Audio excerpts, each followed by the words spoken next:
आपल्याला या माऊली वृद्धाश्रमामध्ये दाखवून द्यायचं आहे. त्यासाठी आपण एक छानशी सेवा करणार आहोत. या सेवेला नाव आहे आई वडिलांची, आजी आजोबांची पाय दाबून, डोकं दाबून, पाठ दाबून सेवा करणं. आपण घरी करतोच, 100% मला माहिती आहे, जवळजवळ सगळेच करत असतील. किती जण करतायत? सगळेच करतायत, बरोबर आहे. आणि ते करावंच लागतं. हात खाली करा. आता बघा, इथं तुम्हाला तुमच्या समोर 10 खुर्च्यांवरती 10 आज्या बसणार आहेत. तुम्हाला प्रत्येकाला त्यांचा पाय दाबण्यासाठी तुम्हाला वेळ दिला जाणार आहे. एका आजी समोर 2 मुलं बसतील. एक मुलगा एक पाय दाबेल, दुसरा पाय दाबेल. दोघांनी एकच पायने दाबायचं. शक्य आहे का दोघांनी एक पाय दाबणं? नाही शक्य. थोडं अंतर ठेवा, खुर्च्यामध्ये थोडंसं अंतर ठेवा. 2 मुलांना बसता येईल असं ठेवा. आणि दाबायचं म्हणजे नुसतं हात नाही लावायचं फोटो काढण्यापुरता. तर आपल्याला प्रत्यक्ष त्यांची खरोखरच मनापासून पाय दाबायचे, की त्यांना ते पाय दाबल्यानंतर त्यांना त्यांच्या नातवांची आठवण झाली पाहिजे.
छोट्या छोट्या हाताने नमस्कार तुला.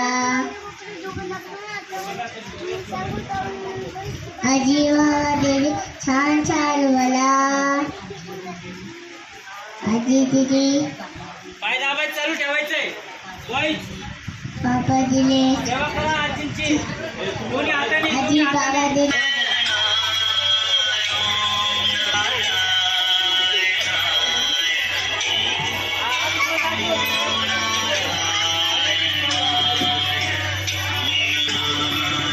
चांगलं दाबा.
श्री रविशंकर विद्या मंदिर शाळेच्या मुलांनी केलेली आहे.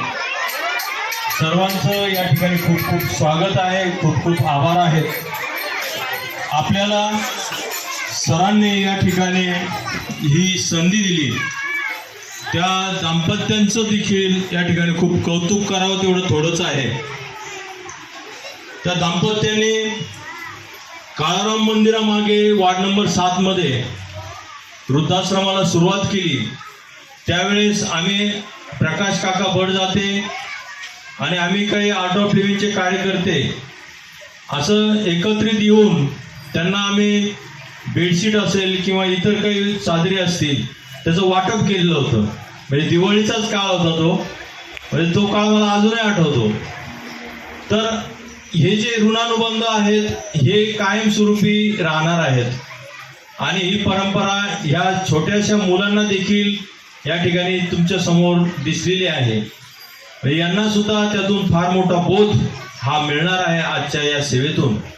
ते देखील घरी गेल्यानंतर आजी आजोबांची आई वडिलांची सेवा करणार आहेत. जे करत आहेत त्यांना खूप खूप धन्यवाद. जे करत नसतील त्या मुलांनी आजपासून आजी आजोबांची सेवा करायची. बाळांनो बघा, तुमचा अनुभव मी तुमच्या डोळ्यातून चेहऱ्यातून बघत होतो प्रत्येकाच्या. आणि ज्या आजीची आपण सेवा करत होता त्या आजीच्या डोळ्यातून देखील अश्रू टपकत होते. म्हणजे हा जो भाव आहे तो भाव आपल्याला गुरुजींनी फुलवायचा सांगितलेला आहे आणि तो भाव फुलवण्यासाठी आपली शाळा गुरुजींनी या ठिकाणी ओपन केलेली आहे आपल्या सर्वांसाठी. सरांना मी खूप खूप धन्यवाद देतो, ताईंना खूप धन्यवाद देतो. त्यांचे जे सहकारी मंडळी आहेत त्या सर्वांना खूप खूप धन्यवाद देतो की त्यांनी आम्हाला या ठिकाणी ही संधी उपलब्ध करून दिली. धन्यवाद. जय गुरुदेव. आता या ठिकाणी पुढील सूचना राहुल सर देतील. माऊली वृद्धाश्रमात श्री श्री रविशंकर विद्या मंदिर वडाळा महादेव मधील सर्व लहान मुलं मुली तसेच कसार सर कसारताई व सर्व शिक्षकवृंद आपल्या वृद्धाश्रमात त्यांनी भेट दिलेली आहे. आणि आजचा कार्यक्रम पाहून खरंच म्हणजे एक मन हेलावून गेलं.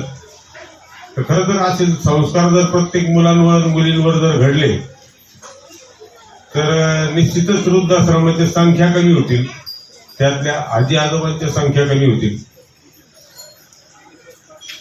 की बरेच जण आमचे जे आजी आजोबा आहेत त्यांना क्षणभर का होईना त्यांच्या जे काही नातवंड असतील त्यांची आठवण झाल्याशिवाय राहणार नाही आहेत.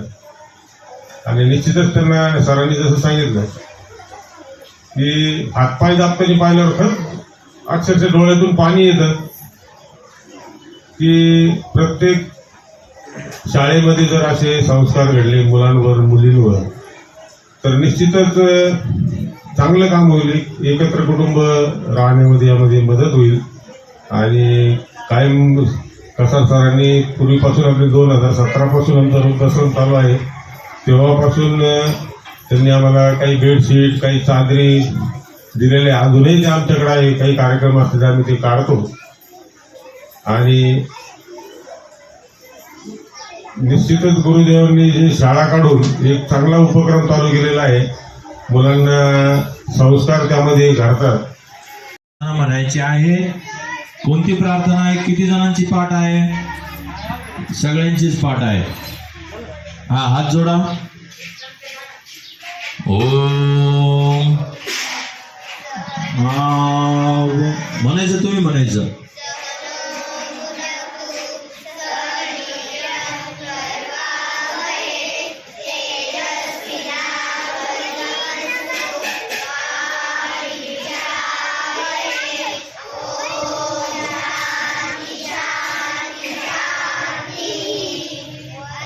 दाता सुखी भव.